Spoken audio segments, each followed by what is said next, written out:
that was my first day of water fasting. Yeah guys, no BS, wala akong kinain simula nung kahapon. Yung huli ko pang kain is yung nung February 26 ng gabi.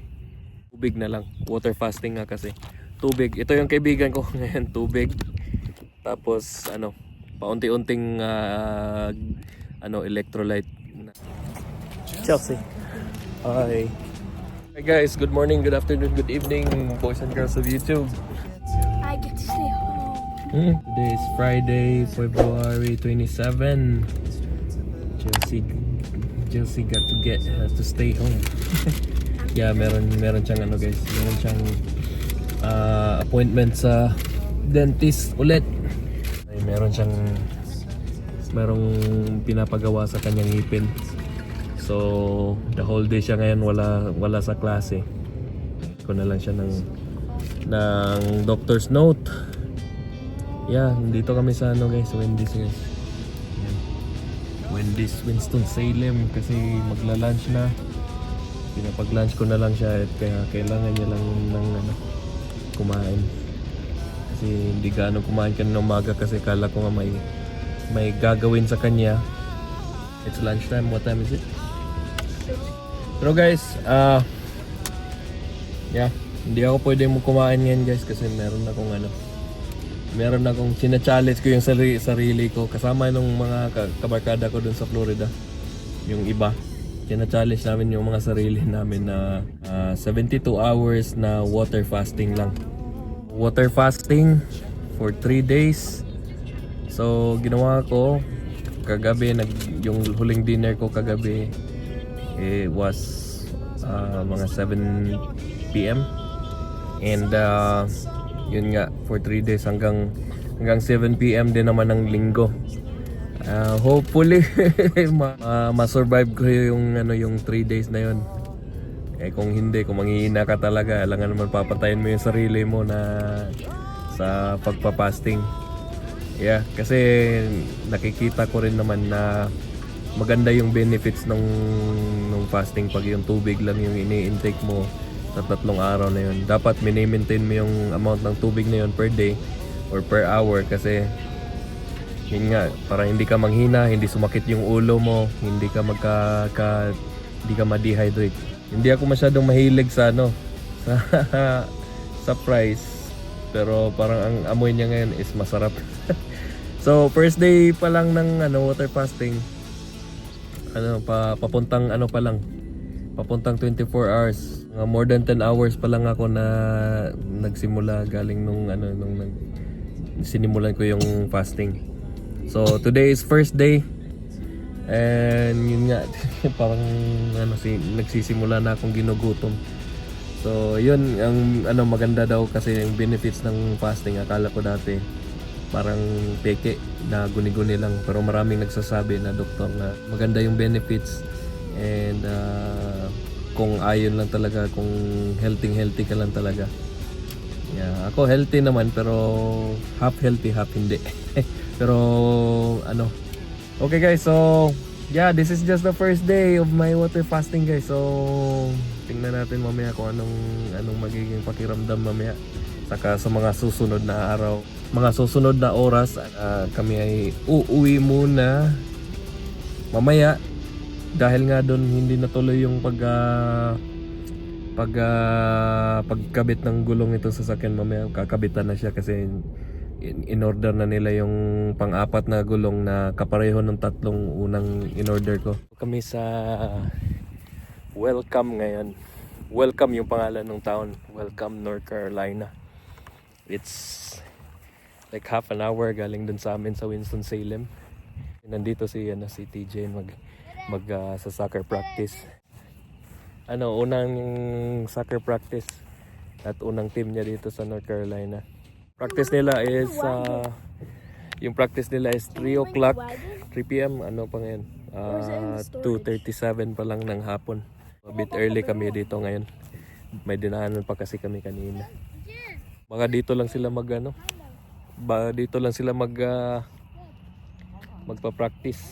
Wala pang katao-tao dito, wala wala pa silang teammate na nandito. Hurry up! You have a friend there? Huh? You had a friend there? No, it's just a little boy. To be here now? Who? People? Supposed to. It's like 20 more minutes. 20 minutes. Ah! Let the king sit here. What the heck? What do you mean? I want to put my drink there. Who do you think you are? Who do you think you are? I drove you Favorite. coming here and you're Favorite. doing nothing. You're just sitting down. Favorite. Hey, excuse. Yeah, the king. The king is here. Hey. What's that? Whose water is this? Oh, is this mine? Two waters. Put it there. Two waters. Yeah. 2:44. Wala pang tao dito. Kami pa lang. So yun guys. Ngayon ay February 28, 2026. Kahapon 27 yung yung sinabi ko is that was my first day of water fasting. Ngayon ngayon ay yung second day. Yeah guys, no BS, wala akong kinain simula nung kahapon. Yung huli ko pang kain is yung nung February 26 ng gabi. So simula ng Friday ng umaga na di na ako kumain. So tubig na lang, water fasting nga kasi. Tubig, ito yung kaibigan ko ngayon, tubig. Tapos paunti-unting electrolyte na inumin. Tulad nito Gatorade Zero. Yung yung 0 calories na Gatorade. So para hindi tayo ma-dehydrate. Yeah, paunti-unti yung lang makatatlong bote ako ng tubig. And isang ganito, okay na. Yeah, kahapon medyo nakakapanghina yung unang araw. Kasi yun nga nung parang nag-i-introduce pa yung tawag nun, yung utak mo baga parang nag-a-adjust pa sa sa yung gagawin. Nung kahapon yun nga parang gutom, parang nakakapanghina. Tapos yung pakiramdam ko pa nung pagkagabihan na parang sumasakit yung ulo ko. Yeah, pero pinagpatuloy ko pa rin, inom pa rin ako ng tubig saka itong electrolyte, yung Gatorade. And yan, so itinulog ko na lang. Uminom ako ng yung isang basong tubig. Tapos itinulog ko na. Tapos nung pagising ko na ng umaga kanina, which is Saturday, yun, umihi lang ako. Tapos nagising na talaga na yung parang sinimulan ko na yung araw ko. So ayun guys, yung pakiramdam ko naman sa pangalawang araw is naging much better kaysa doon sa kahapon. Kasi yun nga parang nag-energize ka na. Doon na nagsisimula yung yung parang fat burning na level. Kanina umaga isang basong kape lang. And yun na, simula na ng araw ko. Tapos ito ngayon, tubig and itong Gatorade na lang yung iniinom ko. Yeah. So yun yung last supper ko guys. Last supper was Thursday, and then patay ka ng Friday. Ngayon it's like Black Saturday ngayon. Bukas is yung Easter Sunday. Bukas ka mabubuhay kasi 72 hours lang kasi yung tinarget ko na hindi ako kakain, water fasting lang. And so far na-lose ko naman simula nung Thursday is 5 kilos. Malaki na yun. Malaki na yung 5 kilos. Malaking tulong na rin yun sa saka kanina nga nagluluto ako kanina. Parang hindi ko naman ramdam na gusto kong kumain. or kahit yung inaamoy ko. Pero yung pinatikim ko, yung anak ko si TJ, pinatikim ko sa kanya kung okay na ba yung ano, hindi pa siya maalat or maano. Siya na yung pinatikim ko. Ano talaga, wala talaga akong pagkain na nilalagay sa aking bunga. Tubig lang, fluid, saka ito nga, yung Gatorade. So ito nga, 7 to 2 hours hanggang Sunday ng gabi. Yeah. So yung iniisip ko, kasi ngayon kasi maganda yung pakiramdam ko. Maganda yung pakiramdam ko. Iniisip ko baka beyond 72 hours, 3 days. Gawin kong 7 days fasting instead of 3 days.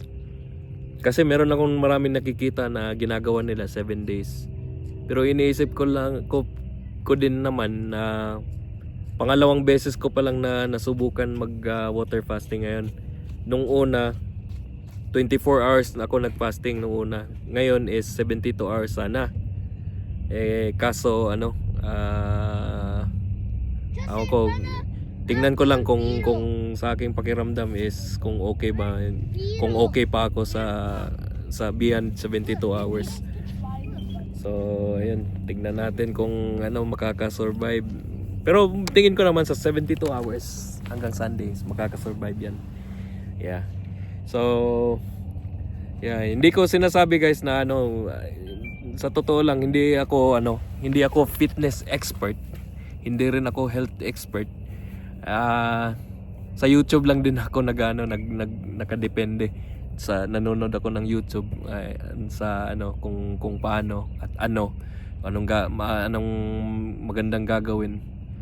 May kilala ako sa inyo diyan na baka sabihin nyo na naman na feeling ano ka naman, feeling expert ka naman, feeling fit ka naman, feeling fitness expert ka naman. So guys, hindi ako ganyan guys. Sa totoo lang. Yeah, dati nag-ano na ako dati. What's that? Oh yeah, nice. May mga helicopter guys. Yeah. Si Pierre sa mga helicopter sa mga airplane, tingnan niyo. Yeah, tutok na tutok yo. Look at that. Yeah, hindi ako expert sa lahat no pagdating sa sa fitness. Pero meron akong sariling diskarte sa mga ganyan. Katulad nito ngayon. Kikita niyo rin naman ko kung may pagkakaibahan din sa sa tawag nito. Yung sa ko dito ba. Yeah. Pero ang alam ko, naglulus na talaga ako, marami na rin yung naging na-lose ko. So nung nagsimula akong bumalik ulit sa fitness o sa pag-workout, 97, I think I was 97 kilos, almost 100 kilos nung nandun kami sa Florida. Tapos pagpunta dito, so dito na kasi ako nagsisimula sa North Carolina na bumalik ulit sa pag-gym, sa pag-workout. So noon 97 ako kilos. So as of today, na ako ngayon, 84 nung huling tinignan ko sa sa bahay. Yeah.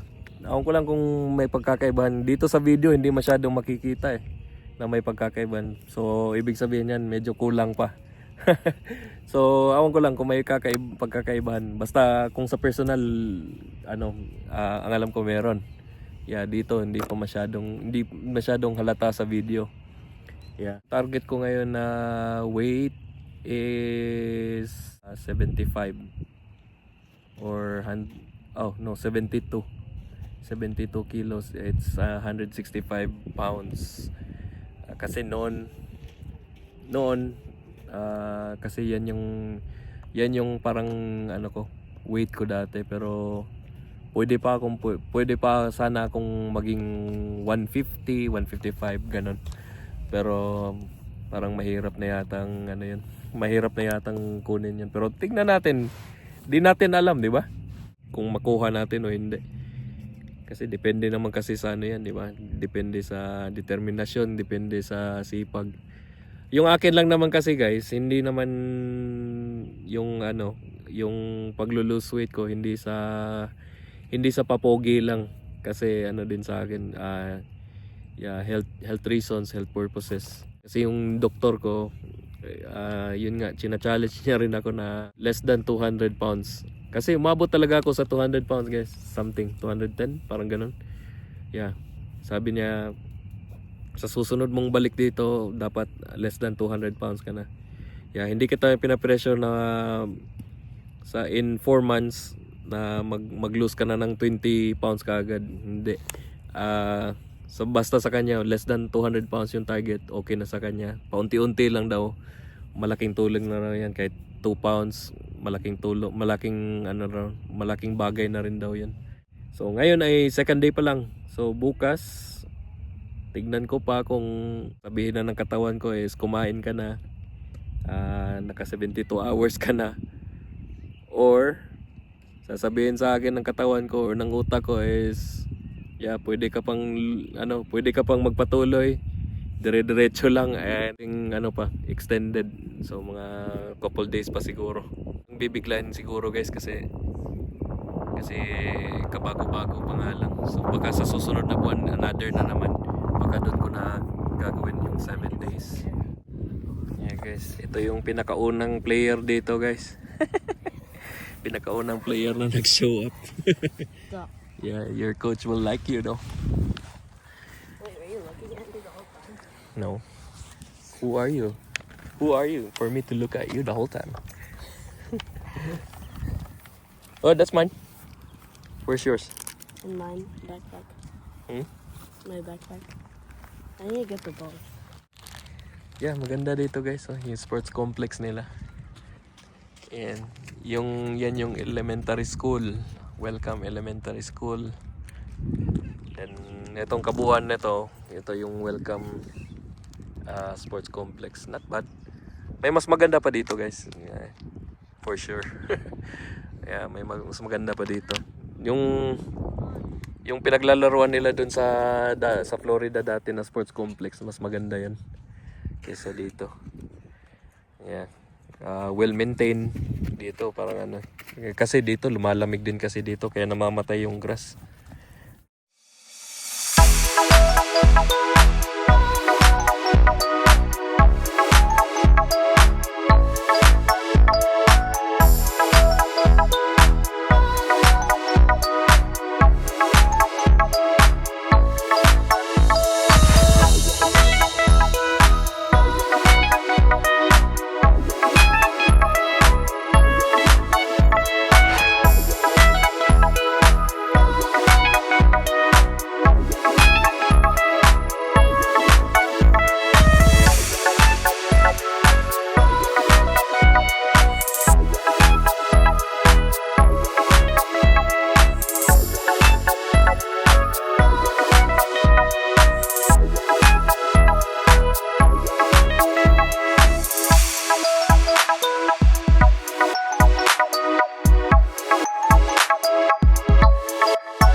Let's go.